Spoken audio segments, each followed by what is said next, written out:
ایک تو آپ نے یہ کہا، میرا تو یہ جی چاہ رہا تھا کہ، اور ابھی کچھ دن پہلے لندن میں ہمیں بلایا بھی گیا کہ برسوں بعد ہمیں موقع ملا. اب میں برسوں میں کوئی 5-6 دہائی مت کروں گا ورنہ پھر آپ ہم لوگوں کی عمروں کی طرف چلے جائیں گے. تو ہمارا مکالمہ ہوا.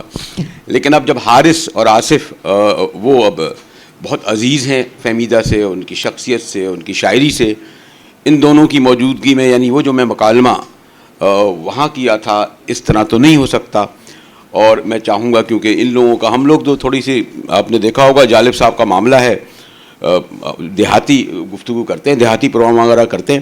وہ جب فیض صاحب وغیرہ کی شاعری ہو جاتی تھی پھر جالب صاحب آتے تھے، کہتے بھائی اب ہمارا دیہاتی پروگرام شروع. تو جو علم کی اور زبان کی گفتگو تو آصف اور حارث کریں گے، لیکن فہمیدہ سے جو ہمارا تعلق اور واسطہ اور رشتہ ہے اس کا میں یہ بتاؤں کہ کوئی سن 74-75 کی بات تھی. تو ہم لوگ کراچی یونیورسٹی میں ہم نے ایک ینگ رائٹر فورم بنائی ہوئی تھی. رائٹرز وغیرہ کیا تھے، جو اچھی تقریر کرتا تھا وہ تنقید نگار، جس نے 1-2 افسانے لکھے وہ افسانہ نگار، اسی طرح وہ ایک شعر پڑھتا تھا وہ شاعر.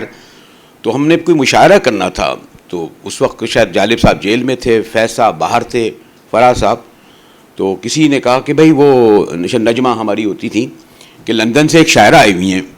تو ہم نے تو میں سبھی بڑے دیکھنے کا اشتیاق ہوا، سنا، اور پھر فوراً انہوں نے بے ساختہ شعر بھی سنا دیا کہ تزین و لبو گیسو کیسی پندار کا شیشہ ٹوٹ گیا.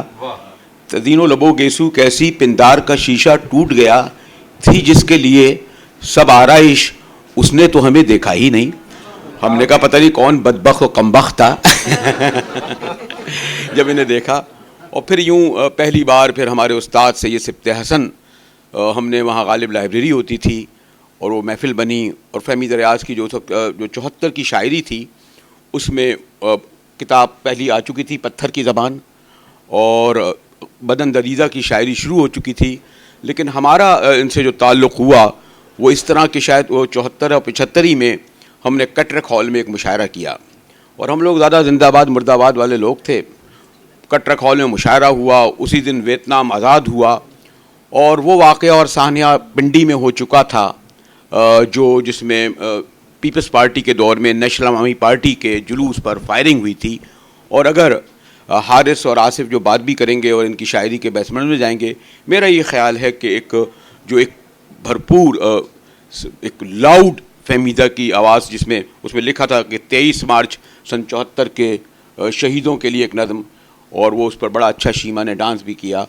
تو وہ جو پھر ہمارا تعلق ان کے رہا، اور پھر ان کی فہمیدہ نے جو اچھے اچھے شہر بھی چھوڑ دیے، اچھی اچھی نوکریاں بھی چھوڑ دیں، اور فٹ پاتھوں پر اور گلیوں پہ اور سڑکوں پر ایک سفر کی طویل تاریخ ہے.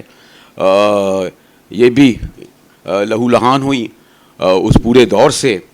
اور اچھی بات یہ ہے کہ ان کی شاعری جو ہے وہ جس طرح آگے بڑھتی رہی، ہمیں تو تھوڑا وہ اسکرین پر آواز لگا لی تو اس لیے ہم بچ گئے اور نوکری وغیرہ کا کام ہو گیا. لیکن فہمیدہ نے حارث اور آصف بتائیں گے ان کی شاعری میں ان کی جو پوری زندگی کی جدوجہد کی جھلک ہے. اور یہ کہنا کوئی آسان بات نہیں. ہمارے ہاں معذرت کے ساتھ جو ہمارے سرکاری افسران بڑے بڑے شاعر ہوئے، ان کی شاید اس شاعری میں ان کی زندگی کی اس طرح جھلک نہیں آتی ہو. لیکن فہمیدہ کی شاعری میں اگر یہ سندھ اور بلوچستان سے ان کا تعلق تھا تو اس میں انہوں نے عملی طور پر بھی حصہ لیا. پوری 1 دہائی انہوں نے ہندوستان میں گزاری، وہاں بھی ان سے ہماری ملاقات ہوئی. پاکستان آئیں، وہاں بھی ان کا سفر جاری رہا. اور ابھی میں دیکھ رہا تھا کہ آصف نے جو انتخاب کیا ہے فہمیدہ کا، اس میں ان کی بڑی اچھی اچھی نظمیں کی ہیں، ان کا انتخاب ہے. حالانکہ فہمیدہ کی شاعری جو ہے وہ سب لال و گوہر ہے، اس کا انتخاب نہیں ہو سکتا. جی حارث، جی حارث. بہت شکریہ مجاہد بھائی، بہت بہت شکریہ. میرے لیے بڑے اعزاز کی بات ہے کیونکہ میں فہمیدہ ریاض صاحبہ جو ہیں، یعنی فہمیدہ آپا، میں سمجھتا ہوں کہ اتنی باوقار اور جرت مندانہ شاعری اردو زبان میں اس وقت بہت کم ہے، اور میرا خیال ہے کسی وقت بھی بہت کم تھی.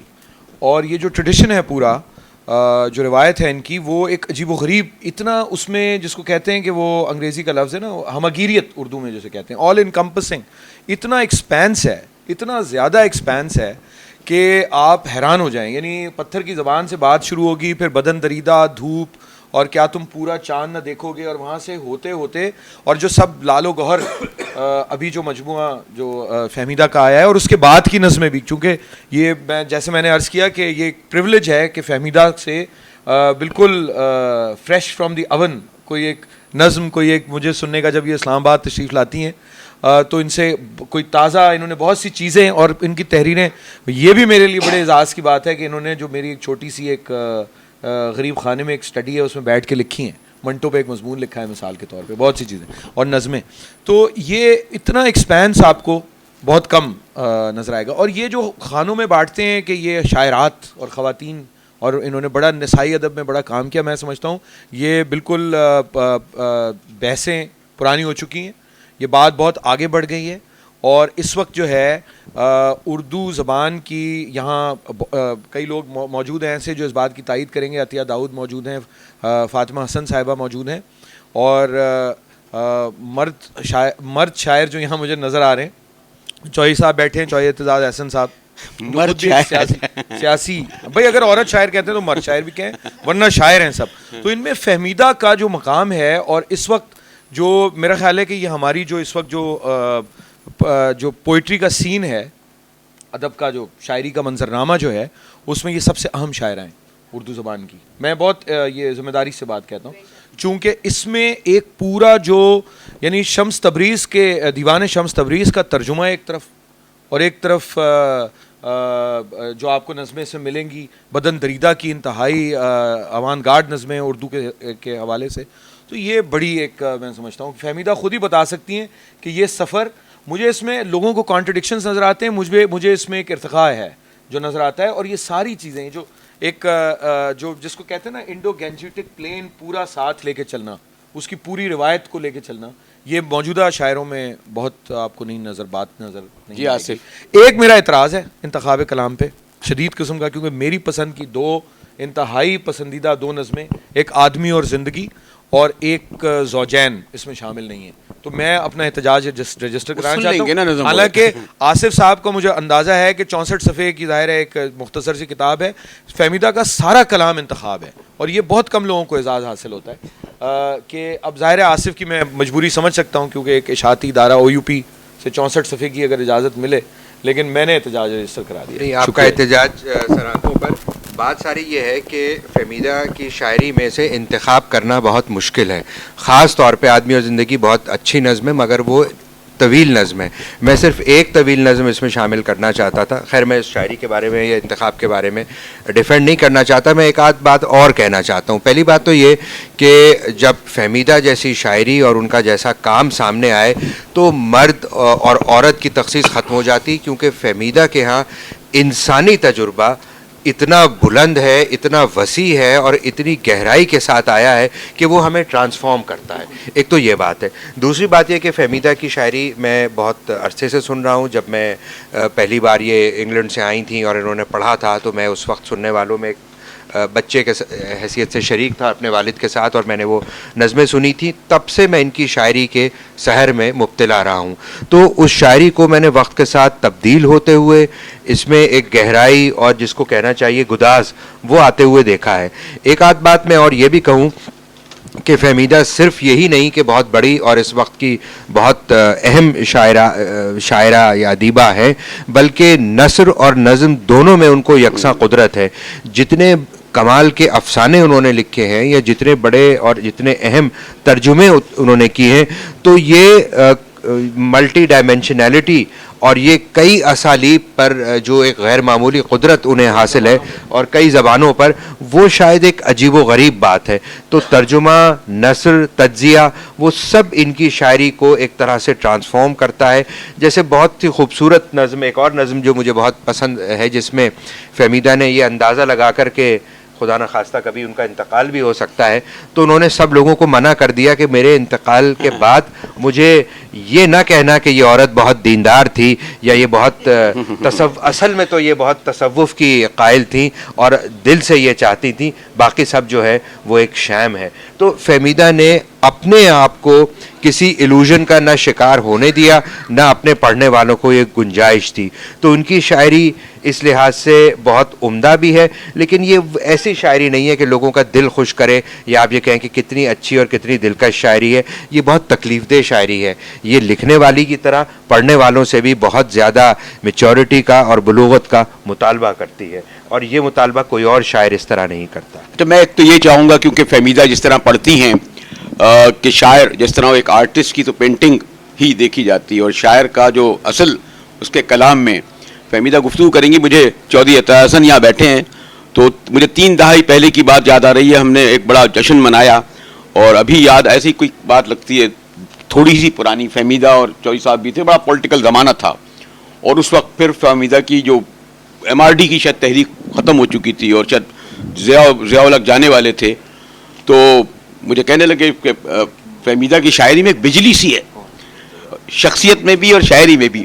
تو ہم یہ چاہیں گے کہ وہ جو ان کی شاعری میں اور شخصیت میں جو ابھی تک چمک ہے وہ بھی ہم سنتے رہیں، اور آپ بھی یہ چاہیں گے. خاص طور پر جو آصف نے جس نظم کا اشارہ کیا، تعزیتی قراردادیں شاید غالباً، تو اب فہمیدہ گفتگو بھی کریں، شعر بھی سنائیں. جی فہمیدہ.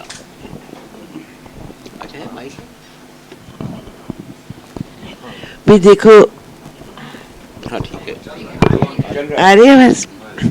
تو تم تینوں کے ساتھ بیٹھنا ہی مجھے اتنا اچھا لگ رہا ہے. تینوں مجھے بہت عزیز ہیں.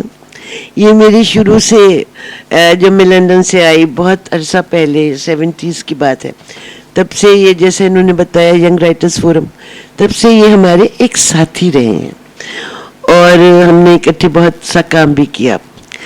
حارث یہ مجھے پہلی نظر میں دیکھتے ہی اتنا دل کو بھا گیا، کیونکہ اس کا چہرہ بالکل گول ہے اور وہ بچوں جیسا،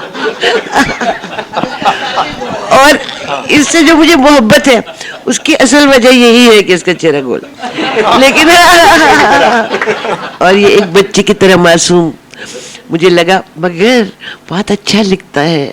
اس میں جو سادگی ہے اور جو ایک بے ساختگی ہے، یعنی یہ ایک بہت ڈفرینٹ قسم کا شاعر ہے. اگر آپ دیکھیں یہ جو ایک ریوڑ شعرا کا ہے ان جیسا نہیں ہے، ان سے بالکل مختلف ہے.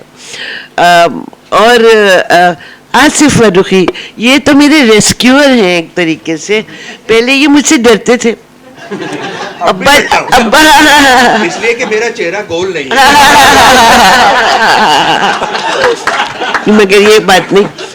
تو ان کو کہا گیا تھا کہ بھئی فہمیدہ ریاض تو بڑی خوفناک ہے، خبردار اس طرف رخ بھی نہ کرنا.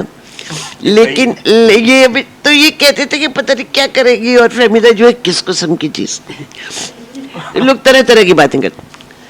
لیکن یہ ہے کہ پھر جب انہوں نے، مگر جب میں ان سے ملی تو میں نے کہا کہ ارے واہ، ان کا تو مجھے چہرہ بہت اچھا لگا.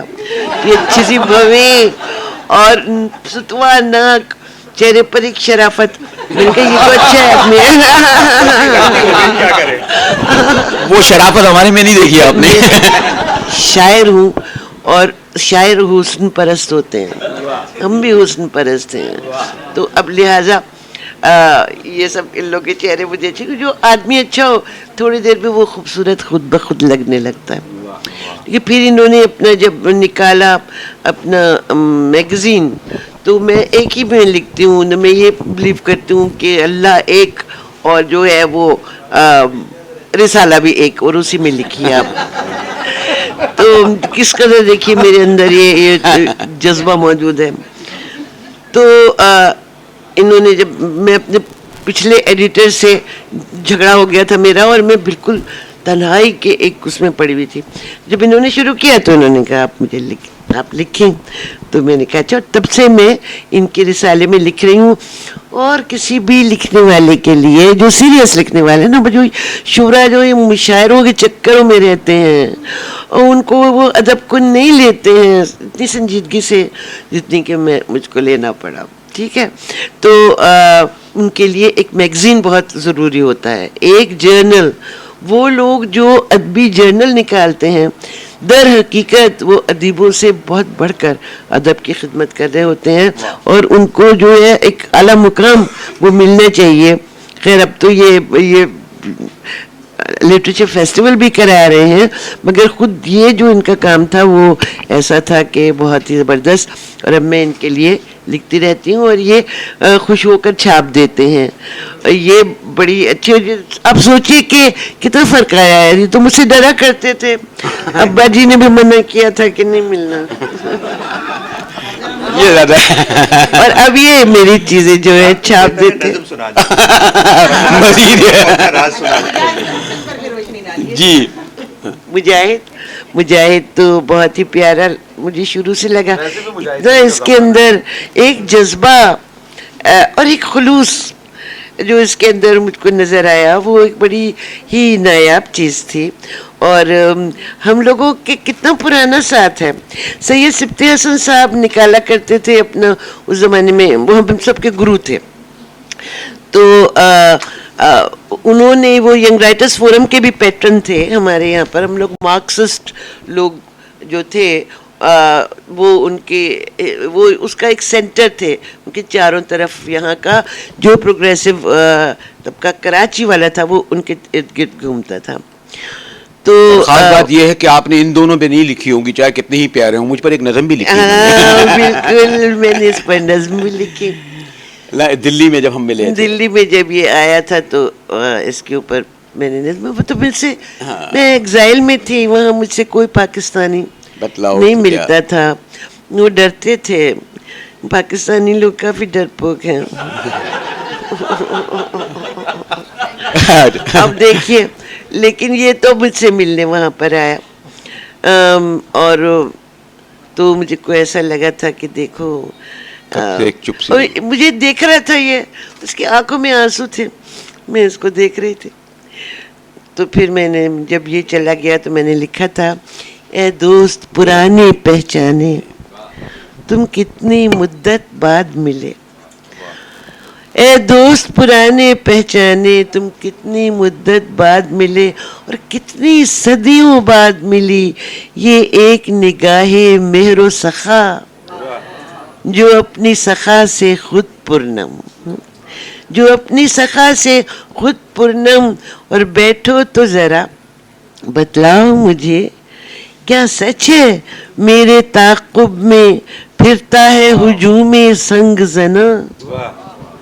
کیا نیل بہت ہے چہرے پر، کیا کاسہ سر ہے خون سے تر؟ اور پیوست ردا پیوست گلو دشنام بہت، پیوست جگر الزام بہت. پھر یہ تھا کہ جب نکلے کوئے ملامت میں ایک غوغا تو ہم نے بھی سنا. جب نکلے کوئے ملامت میں ایک غوغا تو ہم نے بھی سنا. طفلاں کی تو کچھ تقصیر نہ تھی، ہم آپ ہی تھے یوں خود رفتہ. مدہوشی نے مہلت ہی نہ دی، ہم مڑ کے نظارہ کر لیتے. بچنے کی تو صورت خیر نہ تھی، درما کا ہی چارہ کر لیتے. دم بھر بھی ہمارے کار جنو غفلت جو گوارا کر لیتے. تعزیتی قرارداد بھی سنا دی. وہ آخر میں ہونی چاہیے.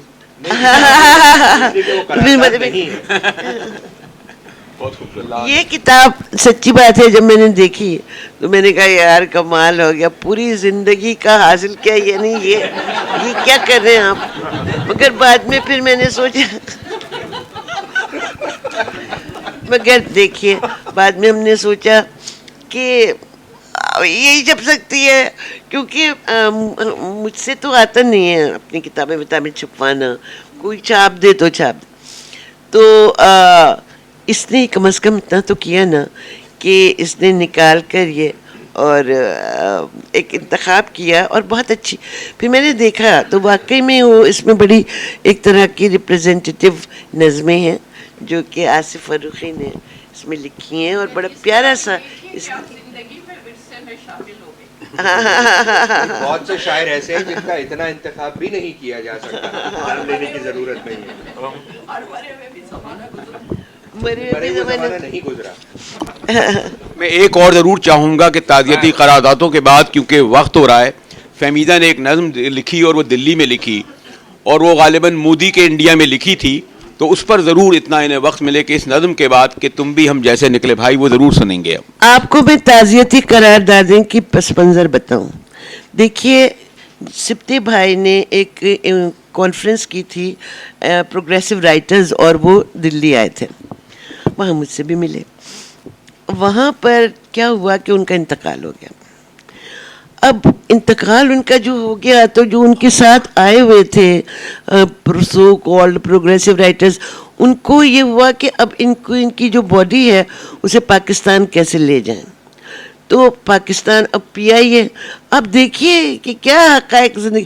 پی آئی اے کہہ رہی ہے بھائی ڈیڈ باڈی کے تو وہ جو ہے نا وہ تو ان کا ٹکٹ تو کینسل ہو گیا واپسی کا, اب ڈیڈ باڈی جو ہے اس کے لیے تو بہت پیسے لگیں گے. تو لہٰذا انہوں نے کہا کیا کریں, تو حکومت پاکستان کچھ مدد کرے. حکومت پاکستان کی ایمبیسی انہوں نے کہا یہ مارکسسٹ اور غدار ہے وطن, ہم اس کی کیوں مدد کرنے لگے.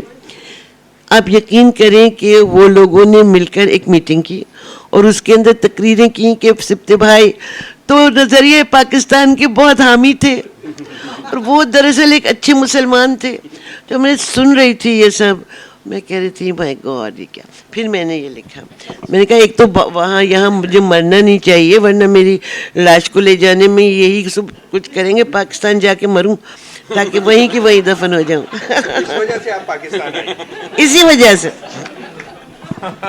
یہ ہے کہ یارو بس اتنا کرم کرنا, پس مرگ نہ مجھ پہ ستم کرنا, مجھے کوئی سند نہ عطا کرنا دینداری کی, مت کہنا جوش خطابت میں دراصل یہ عورت مومن تھی. مت اٹھ کہہ رہے تھے ان کو, سپتے بھائی کو مومن بتا رہے, مت اٹھنا ثابت کرنے کو ملک و ملت سے وفاداری, مت کوشش کرنا اپنا لے حکام کم از کم ناش میری. یاراں یاراں کم ظرفوں کے دشنام تو ہیں اعزاز میرے, ممبر تک خواہ وہ آ نہ سکیں کچھ کم تو نہیں دل بر میرے دمساز میرے. ہے سر حقیقت جام نہاں اور خاک و صبا ہمراز میرے, توہین نہ ان کی کر جانا خوشنودی محتسبہ کے لیے میت سے نہ معافی منگوانا. اور تدفین میری گر ہو نہ سکے مت گھبرانا. آپ نے اکثر سنا ہوگا یہاں پہ مولوی حضرات دو باتیں کہتے ہیں, ایک تو کہتے ہیں کافر ہے لہٰذا ایک تو نکاح فسخ ہو گیا فوراً, یہ تو خیر بڑی خوشخبری ہو کسی بھی عورت کے لیے. لیکن یہ دوسری وہ یہ کہتے ہیں کہ ہم جو ہے وہ نماز جنازہ نہیں پڑھیں. تدفین میری گر ہو نہ سکے مت گھبرانا, جنگل میں لاش کو چھوڑ آنا, یہ خیال ہے کتنا سکون افزا, جنگل کے درندے آ لیں گے بن جانچے میرے خیالوں کو, وہ ہاڑ میرے اور ماس میرا اور میرا لال بدخشاں دل سب کچھ خوش ہو کر کھا لیں گے. وہ سیر شکم ہونٹوں پہ زبانیں پھیریں گے اور ان کی بیسیاں آنکھوں میں چمکے گی, تم شاید جس کو کہہ نہ سکو وہ سچائی. یہ لاش ہے ایسی ہستی کی جو اپنی کہنی کہہ گزری تاعمر نہ ہرگز پچھتائے. مجھے کہا جا رہا ہے کہ 5 منٹ ہیں اور میں چاہتا ہوں کہ فہمیدہ کی اس نظم کو پر ہی اختتام ہو جو جیسے میں نے کہا جو تازہ ترین نظم ہے, اور اگر آپ آصف کہیں تو وہی کہ اور آپ دونوں یہ چاہیں گے. جی فہمیدہ وہ سن لیں, تم بھی ہم جیسے نکلے بھائی. دیکھیے یہ تو بڑی اس نظم کی بھی عجیب قسمت ہے. یہ میں نے تقریباً ایک مذاق میں سے ہی لکھی تھی, ابھی تو یہ آئی نہیں تھی یہ پارٹی بی جے پی ایک, اور ابھی ہم نے ہندوستان میں فیشزم کے رائزنگ فیشزم کا نہیں دیکھا تھا نظارہ. وہ تو ایک سیکولر ملک تھا اور بہت لحاظ سے بہت زیادہ اچھا ملک تھا, نہرو کا انڈیا. لیکن یہ کہ یہ سب شروع ہو رہی تھیں چیزیں, آہستہ کمنگ ایونٹس کاسٹنگ دے شیڈوز. تو میں نے کہا کہ یار یہ تو بڑی عجیب سی بات ہے, ہم لوگ تو پھر میں نے لکھا کہ بھئی تم بالکل ہم جیسے نکلے اب تک کہاں چھپے تھے بھائی. وہ اب میں نے ہندی میں ہی لکھی اس کو, کیونکہ میرا ارادہ اس کو انہی کے سامنے پڑھنے کا تھا. وہ مورکھتا وہ گھامڑپن, اس کو ہندی میں کہتے ہیں وہ مورکھتا وہ گھامڑپن, جس میں ہم نے صدی گنوائی, آخر پہنچی دوار تمہارے, ارے بدھائی بہت بدھائی.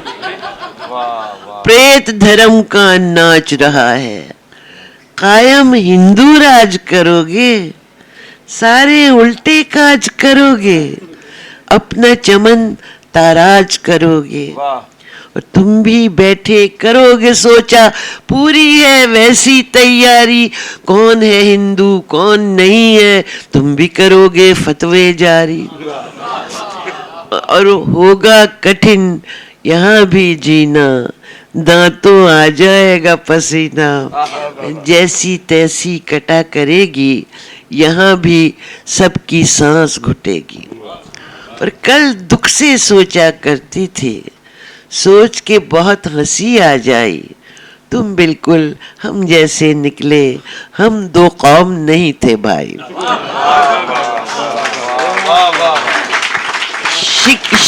شکشا کہتے ہیں تعلیم کو. ایگزیکٹلی ویسا ہوا, بلکہ اس سے بھی زیادہ بدتر. بہار میں جائے شکشا وکشا, اب جاہل پن کے گنگانا, آگے گڑھا ہے یہ مت دیکھو, واپس لاؤ گیا زمانہ. اور مشق کرو تم آ جائے گا, الٹے پاؤں چلتے جانا, دھیان نہ من میں دو جائے, بس پیچھے ہی نظر جمانا, ایک جاپ سا کرتے جاؤ, بارمبار یہی دہراؤ, کیسا ویر مہان تھا بھارت, کتنا عالی شان تھا بھارت. پھر تم لوگ پہنچ جاؤ گے, بس پر لوگ پہنچ جاؤ گے, اور ہم تو ہیں پہلے سے وہاں پر, ہم تو ہیں پہلے سے وہاں پر, تم بھی سمے نکالتے رہنا, اب جس نرک میں جاؤ وہاں سے چٹھی مٹھی ڈالتے رہنا. مجھے کہا جا رہا ہے کہ پتہ نہیں کیوں, میں تو یہ خیال تھا کہ ہم 1 گھنٹے گفتگو کریں گے اور فہمیدہ کو سنیں گے, لیکن شاید ہے ایک ہے نہیں, بالکل وقت نہیں ہے بھائی. کوئی نثر میں کوئی گفتگو ہی نہ کریں, بس ایک نظم ہو سکے. چلے ایک آخری نظم کہتے ہیں جی, بالکل معاف کیجیے.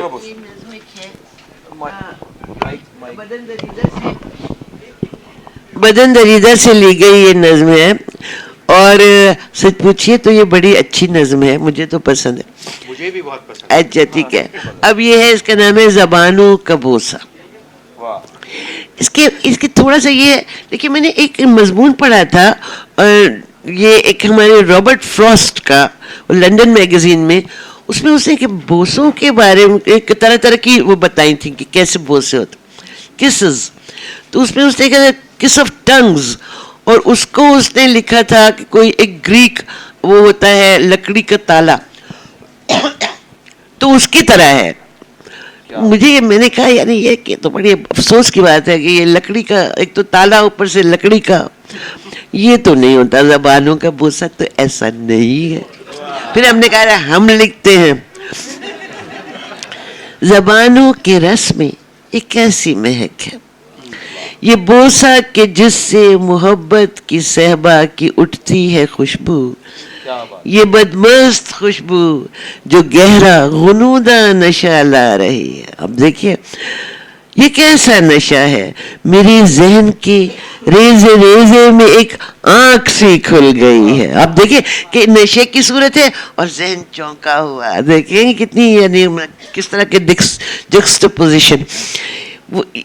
یہ بدمست خوشبو جو گہرا غنودہ نشہ لا رہی ہے, یہ کیسا نشہ ہے, میرے ذہن کے ریزے ریزے میں ایک آنکھ سی کھل گئی ہے.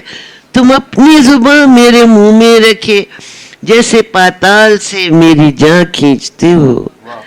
یہ بھیگا ہوا گرم و تاریک بوسہ اماوس کی کالی برستی ہوئی رات جیسے امڑتی چلی آ رہی ہے. ٹھیک ہے نا بنا, کہیں کوئی ساتھ ازل سے رمیدہ میری روح کے دشت میں اڑ رہی تھی,